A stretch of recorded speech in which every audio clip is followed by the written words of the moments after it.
Shalom, salam damai sejahtera Bapak Ibu, Saudara dan Saudariku seiman. Senang berjumpa kembali dengan Anda dalam permenungan harian Sabda Tuhan, Embun Sabda, Rabu 24 November 2021. Semoga Anda dalam keadaan sehat walafiat, tetap semangat, tetap tersenyum, dan tetap berpengharapan pada Tuhan kita Yesus Kristus. Anda selalu dalam lindungan kasih Tuhan. Buat saudara dan saudariku yang sakit, saya berdoa dalam nama Tuhan Yesus, Anda sembuh.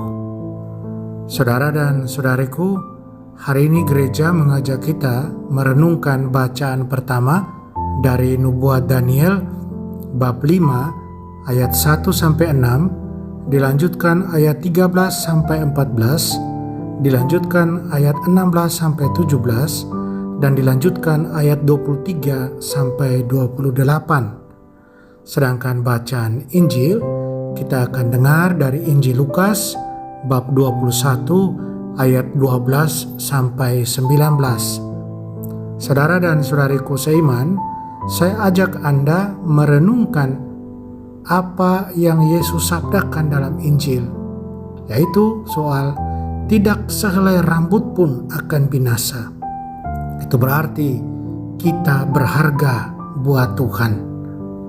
Saudara dan saudariku yang terkasih, jika pesan Injil adalah kabar baik, lalu mengapa begitu banyak orang memperlakukan orang Kristiani dengan penghinaan dan permusuhan karena kepercayaan dan praktek keagamaan dan iman orang-orang Kristiani? Satu pertanyaan yang mungkin kita bisa tanyakan setiap hari, saya kira.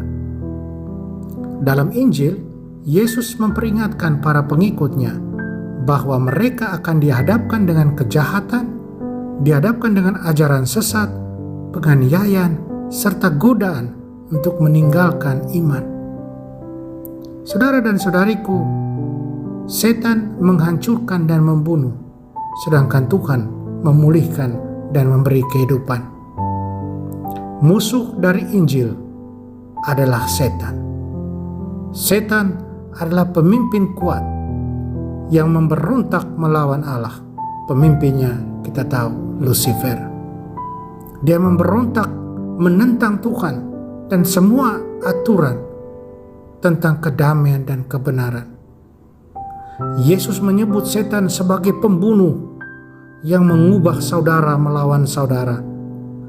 Setan adalah bapa segala dusta yang memutarbalikkan kebenaran dan mengatakan kebohongan. Setan tidak hanya menentang aturan Tuhan, dia berusaha menghancurkan semua orang yang mau menaati Tuhan. Setan akan menggunakan segala cara yang mungkin untuk menjauhkan manusia dari Tuhan. Dia mencobai orang melalui kecemburuan, penipuan, kebencian, ketakutan, untuk memprovokasi permusuhan terhadap mereka yang mengikuti Tuhan Yesus Kristus. Kemudian, apa tanggapan Yesus terhadap permusuhan dan penganiayaan? Tanggapan Yesus jelas: kasih, kesabaran, dan pengampunan. Hanya cinta, yaitu cinta yang berakar pada belas kasih dan kesetiaan Tuhan yang Maha Besar. Itulah yang dapat mengatasi prasangka, kebencian, dan iri hati. Kasih Allah memurnikan hati dan pikiran kita dari semua yang akan memecah belah. Mengenal Tuhan sebagai Bapa kita yang penuh belas kasih dan mencintai firman-Nya, firman kebenaran, akan sangat penting ketika kita mau mengatasi kejahatan.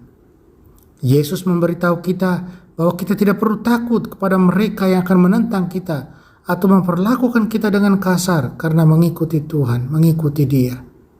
Dia berjanji untuk memberi kita kekuatan, kebijaksanaan, keberanian supernatural bahkan saat kita mengambil pendirian untuk iman, kesaksian tentang kebenaran dan kasih Kristus. Injil adalah kabar baik bagi seluruh dunia, karena itu adalah firman kebenaran. Injil adalah firman kebenaran, firman kasih, firman pengampunan, firman keselamatan Allah melalui putranya Tuhan kita Yesus Kristus.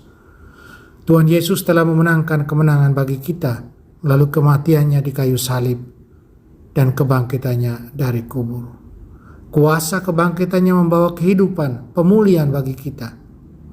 Itulah sebabnya Injil memiliki kuasa untuk membebaskan manusia dari dosa, ketakutan dan kematian, serta membawa damai, pengampunan dan kehidupan baru. Saudara dan saudariku terkasih dalam Kristus, Yesus memberitahu murid-muridnya bahwa jika mereka bertahan sampai akhir, mereka akan memperoleh kehidupan. Mereka akan mewarisi kehidupan yang berkelimpahan dan kebahagiaan abadi bersama Allah. Ketekunan dan keteguhan adalah kekuatan penting yang diberikan Tuhan kepada mereka yang menaruh kepercayaan padanya. Ketekunan adalah kesabaran yang tidak pernah putus asa, tidak pernah menyerah pada kebencian. Kesabaran itu melampaui kesulitan dan cobaan saat ini dan lebih melihat kepada pahala yang akan datang, kepada orang yang bertekun, kepada orang yang teguh dengan harapan dan kepercayaan pada Tuhan. Oleh karena itu, keteguhan yang saleh adalah karunia dari Roh Kudus yang memungkinkan orang yang percaya pada Tuhan untuk bertahan di bawah pencobaan apapun. Saudara dan saudariku yang terkasih dalam Kristus,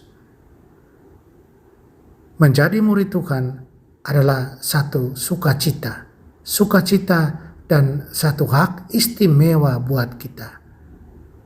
Karena dengan mengikuti Tuhan, terutama dengan memikul salib setiap hari, kita bukan hanya meneladani Kristus, tapi lebih dari itu, kita tunjukkan bagaimana kita mencintai Dia yang sudah mengorbankan segalanya buat kita, menang buat kita, pengampunan dan damai dengan Tuhan.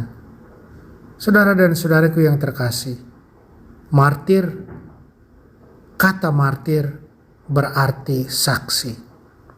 Dalam kitab Wahyu bab 1 ayat 5 dikatakan, Yesus adalah saksi yang setia yang membebaskan kita dari dosa oleh darahnya. Tertullian, seorang bapak gereja pada abad kedua, dia bertobat ketika dia melihat orang-orang Kristiani bernyanyi ketika mereka pergi untuk mati di tangan para penganiaya mereka. Mereka berseru, darah martir adalah benih. Ya, darah para martir adalah benih orang Kristiani baru, benih gereja. Santo Siprianus, uskup pada abad ketiga juga berkata, ketika penganiayaan datang, tentara Allah diuji dan surga terbuka bagi para martir. Kami tidak mendaftar dalam pasukan untuk memikirkan perdamaian dan menolak pertempuran, karena kami melihat bahwa Tuhan telah mengambil tempat pertama dalam konflik. Para martir sejati hidup dan mati sebagai saksi Injil. Mereka mengalahkan musuh-musuh mereka melalui harapan dan keberanian yang gigih, cinta dan kesabaran yang abadi, kasih sayang.